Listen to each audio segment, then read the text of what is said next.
Kaya ngayon pa lang, dapat aware na tayo na merong dumarating in the future na hindi natin maiiwasan. Mamamatay tayo. Hindi tayo makakaiwas, mamamatay tayo.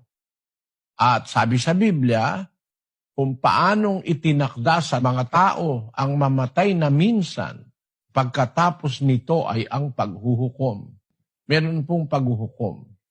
Kaya dapat napaghahandaan yun. Ang ating pananaw, hindi lamang para magkatrabaho, hindi lang para magkapera, magkapamilya, etc. Una, dapat may pananaw tayo na merong lumikha sa ating Diyos.